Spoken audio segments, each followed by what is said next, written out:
Namaste.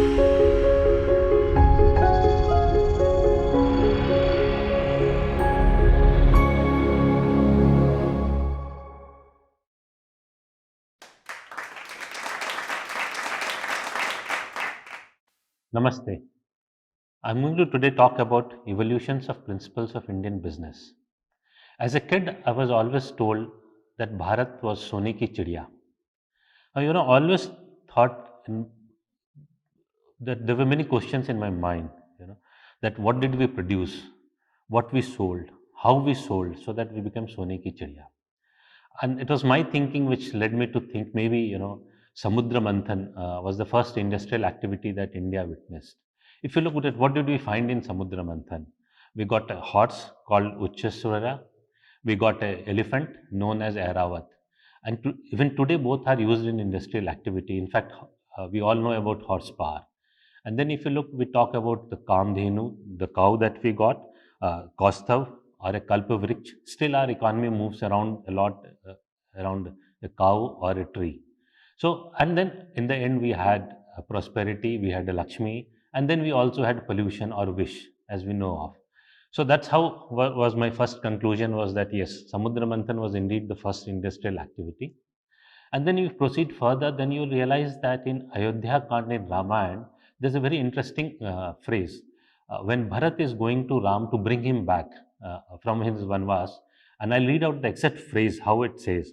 It says that the inhabitants of that city are represented as going out in procession with Bharat to seek Ram in order of the trade guilds, jewelers, potters, ivory workers, perfumers, goldsmiths, weavers, carpenters, braziers, painters, musical instrument makers, armors, blacksmiths, coppersmith, maker of figures, cutter of crystals, glass makers, inlayers, and others, with the chief of a guild bringing up the rear. It just says that so many industries existed even that time and they worked in the form of a chamber of commerce or guild. And then you proceed further. It's very interesting that the word for industry across India is udyog. And udyog is actually encompasses yoga. And that's the spirit which you are supposed to do business in India. And if you study the Western society, how industrialization started, it's actually directly proportional to the rise of war. The more number of war happened, needed better ships, we needed better planes, we needed better tanks, better jeeps, and hence the whole industrial activity started. And in fact, even Udyog Parva, the word comes in the fifth chapter of Mahabharata, which is preparation of war. When Pandava or Kaurava are going preparing for the war of Mahabharata, that's described in Udyog Parva. And when we're talking about words, it will be interesting to know that there is no word for blackmail in any Indian language. You know.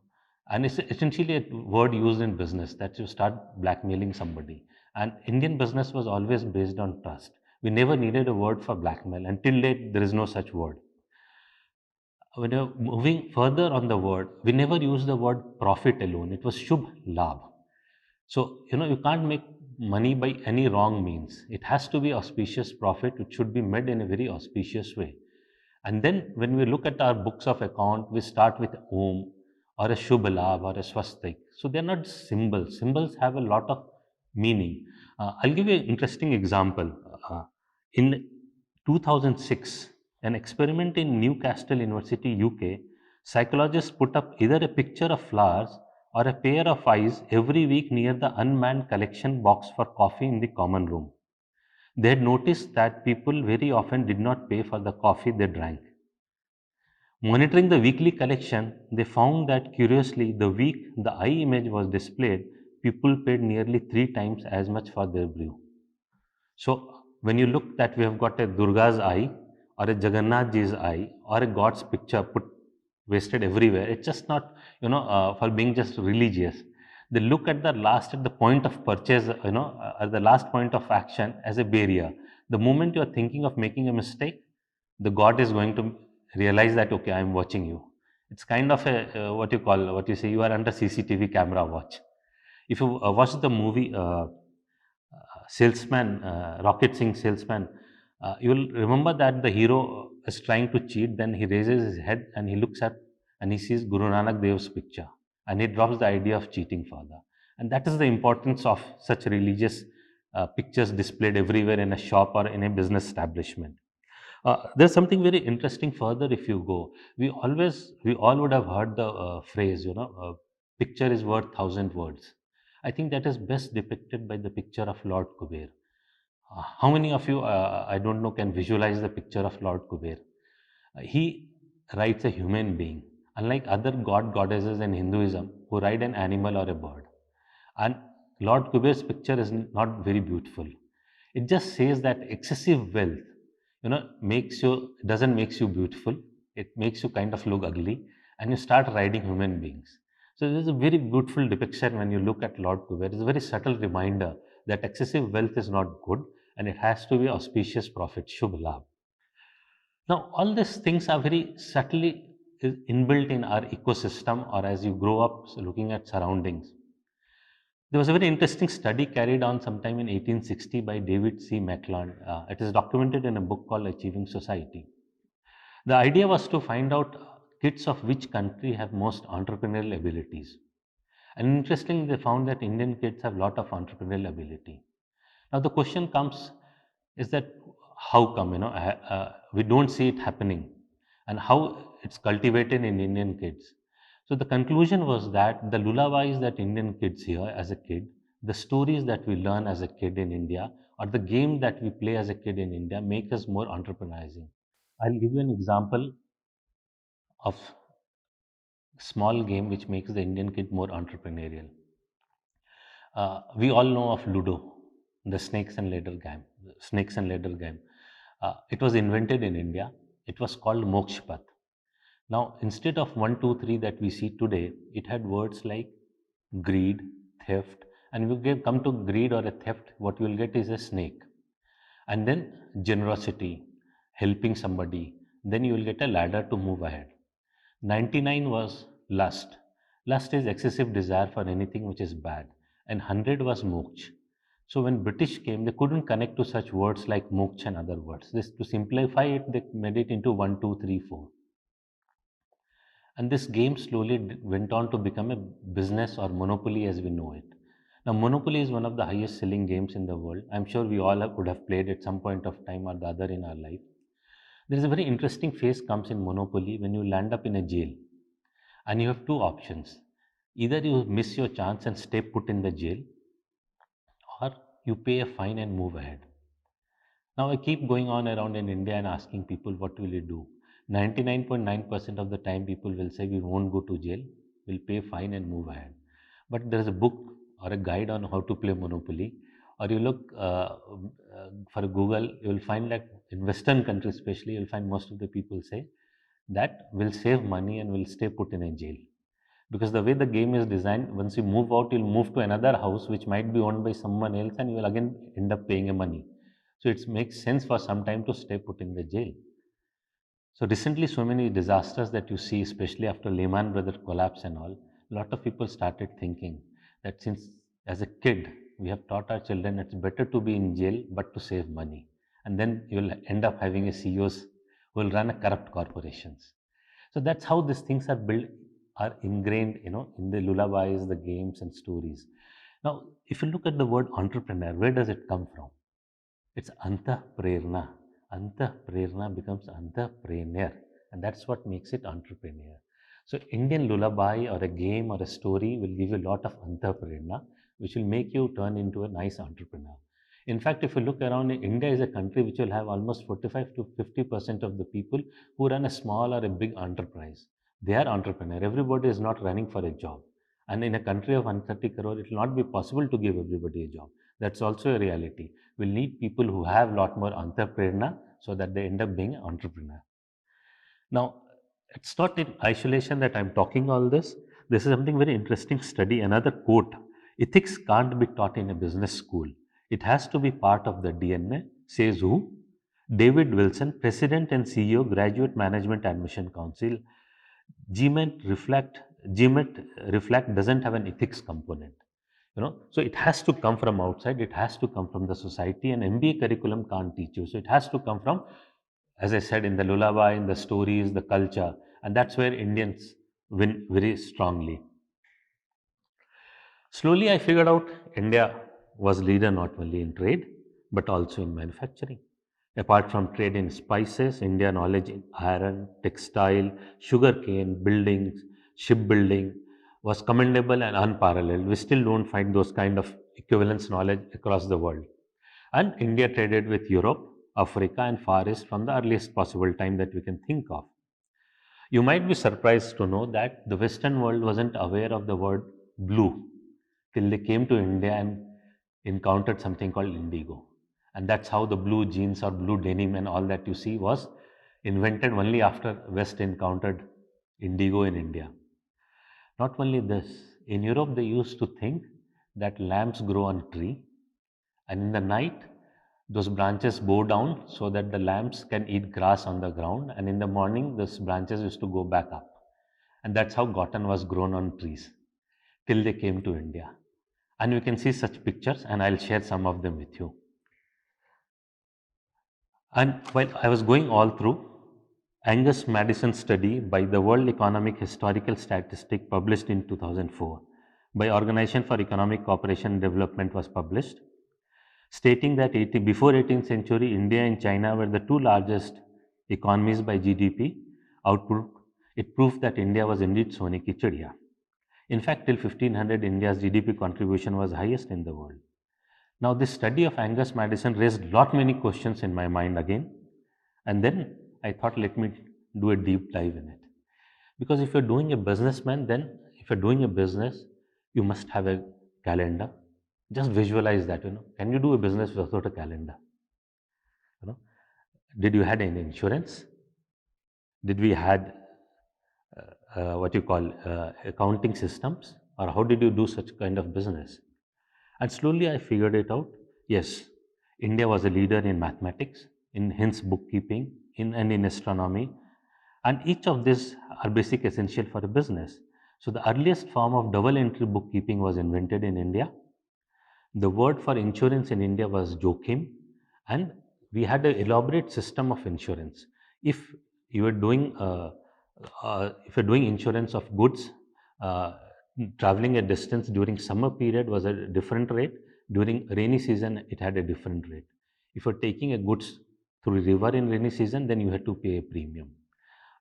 How many bodyguards or security men are looking after your goods during transit was also inbuilt in the insurance pricing.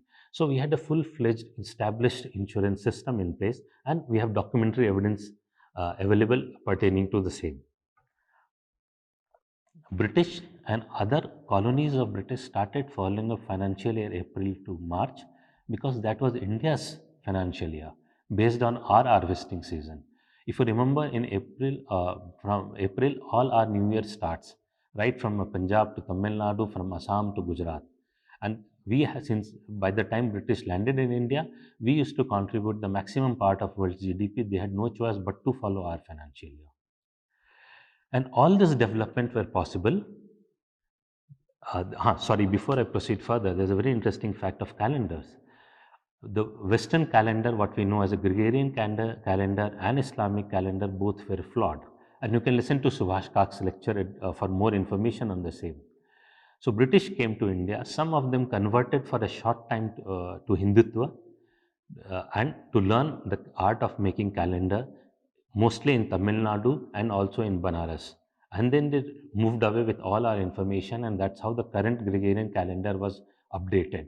And it was rectified sometime in 1700, and that is the calendar that we are following today. So we are ahead not only in bookkeeping, in insurance, as well as the calendar making, to name few components what is essential for running a business. All this business were possible because we had advanced universities like Nalanda, Takshila, Vallabhi, Vikramshila, Pushpagiri, Jagdala, Ratnagiri, Mithila, Ujjaini, Kanchipuram, and these are just to name a few. And each universities had specialists. They were specialized in one or the other subject. People used to move from one university to the other to specialize in those particular subject. So now the question arises, if these were the universities, then who were the teachers and what were they teaching? Business laws in India and early modern India was developed within the voluminous and multifaceted text called Dharma Shastras. These Dharma Shastras lays down different rules for different kind of business and different situations of business, like non-payment of debts, deposits, sale without ownership, partnership, non-payment of wages, breach of sale or purchase, violation of business standard, dispute between employer and employee. Before I get into those details, I'll like to take you through a chronological order of the different Dharma Shastras and the authors who wrote about them. 2nd century BC, laws of Gautama. 1st century BC, law of Vasisht. 1st century CE, Arthashastra of Kautilya. 2nd century CE, laws of Manu. 4th century CE, law of Yajnavalkya.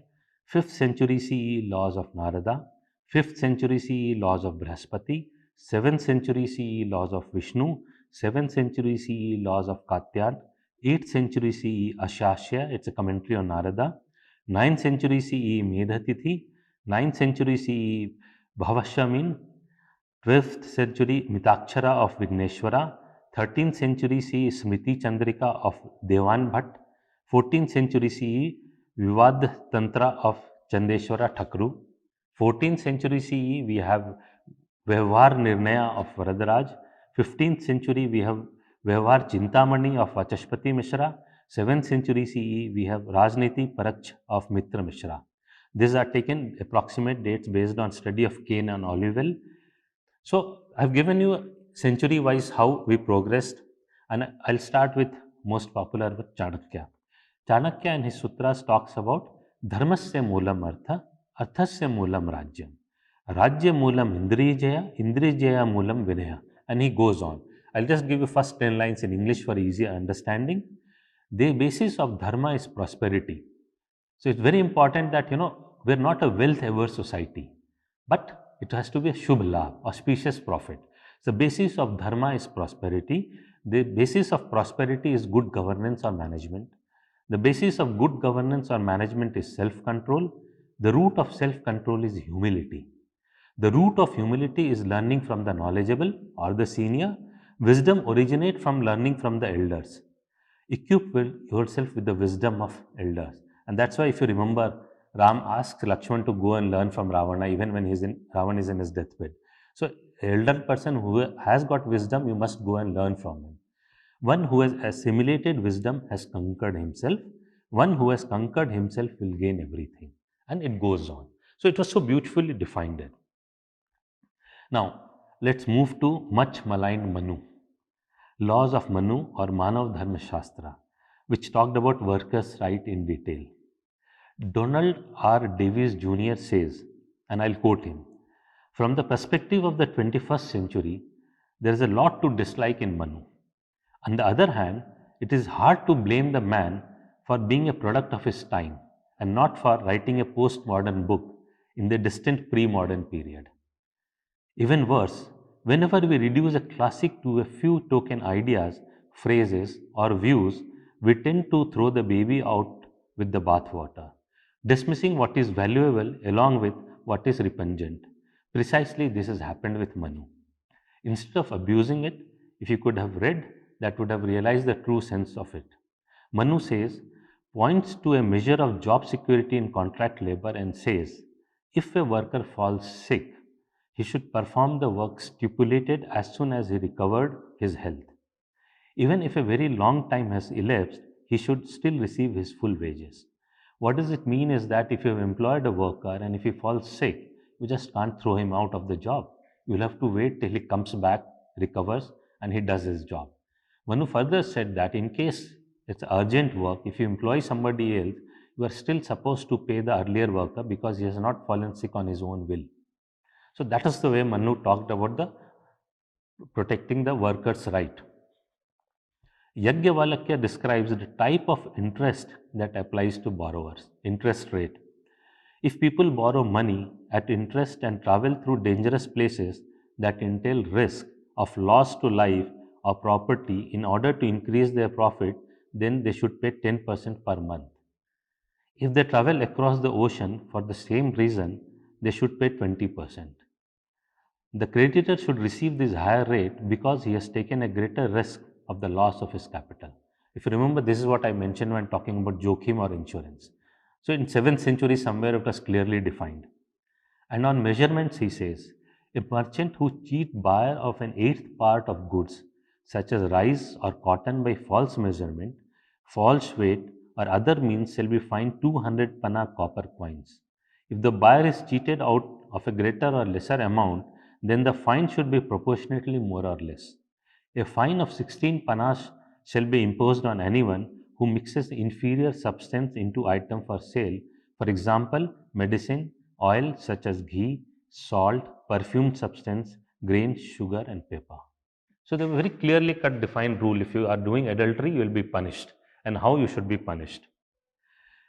Law of Brahaspati talks about partnership and writes smart people never get into business with other people who are incompetent, lazy, sick, troubled, unlucky, or destitute. One should instead make partnership with people who are from good families, clever, hardworking, and intelligent. People who knows coins and how to deal with revenue and expenses, and people who are honest and forthright. Now, this is what today we know as due diligence, isn't it? The law of apprentice is fairly straightforward as per law of Narada. Now, apprentice is what we'll know today term maybe as a management trainee. And what he says, a master craftsman takes on an apprentice for a specified period of training. During that time, the apprentice must live with the master and his family, but his work is limited strictly to his apprenticeship. The apprentice earns no wages but must be fed and housed for the full term. An apprentice who abandons his training can be forced to return under confinement and even punished. Anything an apprentice produces goes to his master as partial payment for his instruction. In return, a master must fully train his apprentice in the time allotted and may not refuse to instruct him. If the master fails to instruct the apprentice or forces him to do work not connected with the apprenticeship, then he is to be fined at the highest level. So today's parallel, if I draw, we keep hearing about a PhD guide making student run around. So a guide is not supposed to do that. And if a student doesn't do a proper study, he can also be penalized. And it was so well defined. I'm talking again 7th, 18th century. Law of Narada covers pricing in detail. He says merchants buy and sell all sort of commodities in order to make a profit, but the profit goes up and down according to the negotiated price. Therefore, a merchant should fix his price keeping in mind the time and place of business. And he should never deal dishonestly, for this is the ideal path for merchants. Before we proceed further, I'll like to draw your attention to a small thing. I'm sure you all would have bought something or the other from a small kirana store or a person who's selling product on a thela or a push cart, where he uses a weighing scale which he holds by his hand. If you recall, assuming you've asked him to give you a 1 kg of potato, he weighs, he looks, it's balanced. Then, do you remember what he does after that? Before he packs the product and gives it to you. If you'll go back and recall the sequence of event, you will recall that he puts the potato and a 1 kg weight on the other side. He'll balance it. He'll look at it if it's balanced. He'll add little more to it, and then he will pack it. Now, this is a small practice which we'll find across length and breadth of the country, cutting across religion, caste, or whatever you like to divide this country as. There is a small thinking behind it. Though the scale is looking balanced, there still might be some mistake, and I assume that mistake is from my side, and hence I'm going to add little more to it. Now, today's seller may not be able to explain you this philosophy, but he has learned it from his father, forefather, and is being carried out from generation to generation. And if you're going to shopping mall, have you noticed that you pay up to for how many places after decimal? Not even two. You end up paying three places after decimal. So if your potato weighs 1.003 kg, you also pay for 0.003 kg because that's computerized calculation. Unlike a person who is selling it on a push cart, he on his own might give you 100 gram more. So that's the beauty of Indian tradition system. It was based on trust. As I earlier said, that's why we don't have a word called blackmail in our dictionary or in our language, in any Indian language. Moving further to some more principles. On non-delivery of goods, law of Narada says, One who sells something for a certain price and fails to deliver it to the purchaser must be made to compensate him for any loss pertaining to immovable and for the lost profits from movable. Such a profound thinking and clarity. Smriti Chandrika explains this further as the loss in the case of immovable is the lost use of the property, since the buyer cannot make productive use of the land until the title is transferred. The lost profit of movable refers to goods such as cows, etc., and their products such as milk until the cow is delivered. This rule holds in situations where the price has increased between the time of purchase and the time of delivery. Yes, there were issues of goods being returned even then, and in 9th century CE, Medhatithi commentary on Manu specifies rules for it. Goods that are bought and sold all the time, things like tin and copper vessel, do not deteriorate and are not consumed at the time of the transaction. The prices does not diminish and is basically stable. If such goods are not used, they may be taken back by the seller or returned by the buyer within 10 days. Goods that are bought and sold on periodic occasions, religious pilgrimage, and festivals, for instance, have unstable prices since they are greatly desired only on the occasion. This good must be taken back or returned on the day of sale or the next day. The sale of perishable item such as fruit and flour, however, can only be cancelled at the moment of sale. Very clear cut defined for all kind of products.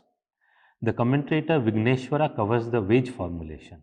He says, if an owner merchant, cattle owner, or owner of a field makes a worker perform a job without fixing his wages, then the king should make him pay to the worker a tenth of what was received from the commercial husbandry or agriculture enterprise.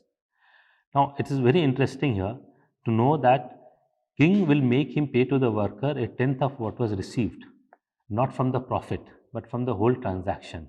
So the punishment for not paying or not agreeing to wage term was severe. Workers were thus protected against an owner's failure to pay the appropriate or agreed upon wages. The Smriti Chandrika gives an extensive description of documents of all kinds, including business contracts. Marichi tells us why documents are important. When selling or mortgaging immovable property, partitioning inheritance, and making a gift, a document both secure the transaction's legal validity and prevents any dispute about it.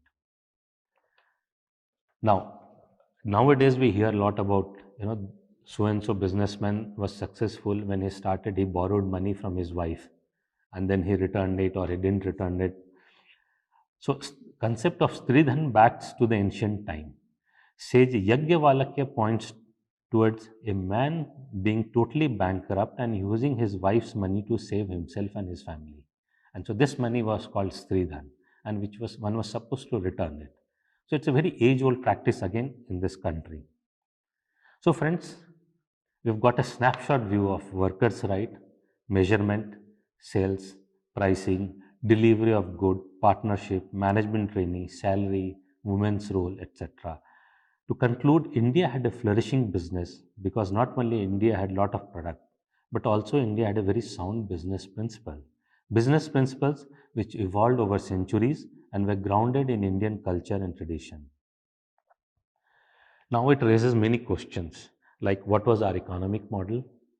How was our economy functioning? Did we build our own brand? Was there an India specific business strategy?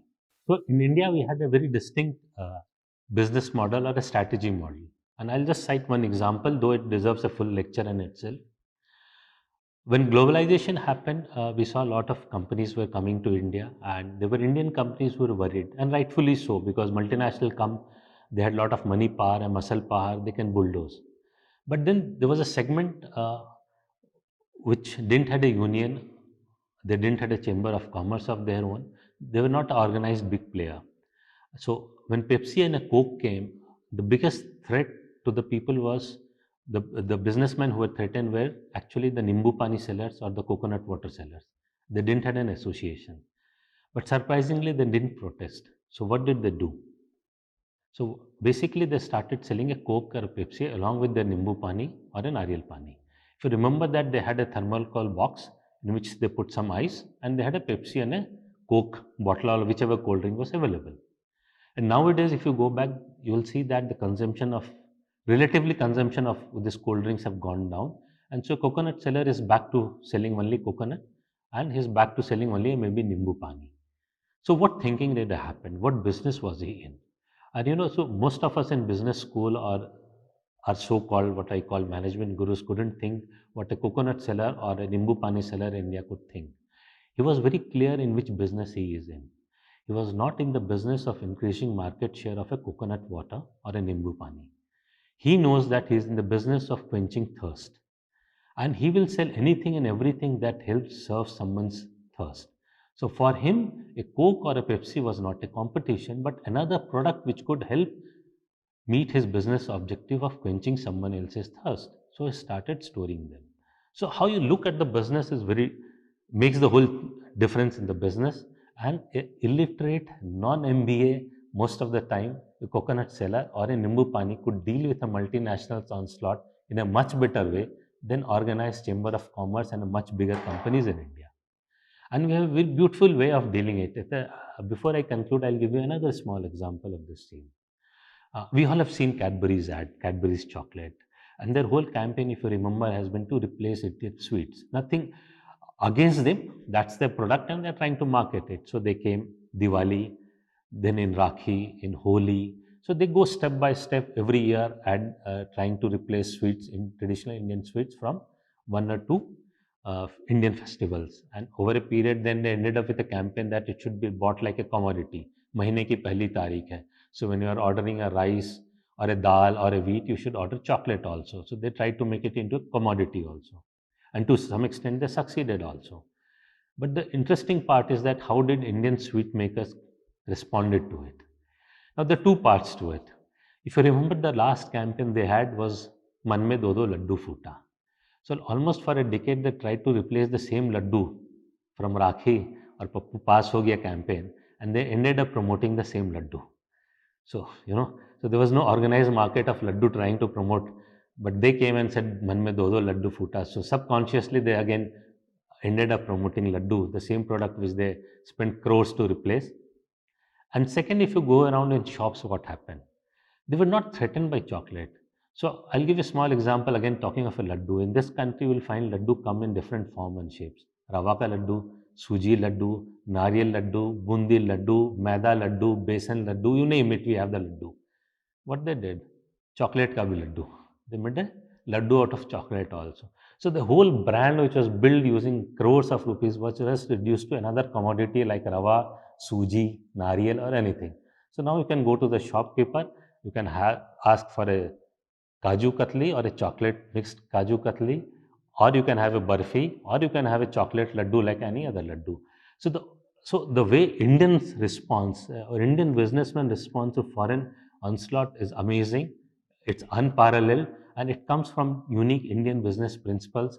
The way he has been groomed, or as I said, the way Indian lullabies from a childhood or the games, the stories have built that entrepreneur in him, the entrepreneurial quality in him. He knows how to deal with any onslaught, however big or however mighty it might be. And that is the success why Indian business still survives and gaining from strength to strength. All this calls for another series of lecture, and I hope I'll get some other chance to talk about it. But before I conclude, the two things I'd like to point out. We all know about celebrating May Day. If you go about reading the history of May Day, you'll realize that there is nothing much to do with labor. It had different connotations, how it came into place. And it's more about, taking a holiday and going ahead, celebrating life with your family. Or unlike that, we have a concept called Vishwakarma Puja. Anyone who has grown in a manufacturing city or unit which does manufacturing will realize that Vishwakarma Puja is celebrated with much fanfare. I know a lot of family members have been on shop floor, they've worked. They may not go to office 364 days, but the day of Vishwakarma Puja, everybody will go to office. And that's the day where the officers and the workers celebrate Puja together. They'll have their food together. That was a day when everybody is equal in a plant and they celebrate togetherness. That was building a family. The family will visit of the workers to the Vishwakarma Puja. So we had a very different concept of having a family looking at it as a business unit. So, yes, we had a very different and distinct business practice. We had a very evolved business laws and principles to follow. And that's why India was called Sone ki Chidiya. Friends, I have, for this lecture, what you heard, I have covered a lot of things from my book called The Indian Ocean Strategy and the book Dharma of Business by Donald R. Davis Jr. for this lecture. And I like to thank Indian Book Academy for helping me with the particular book. Thank you so much. Dhanyavad.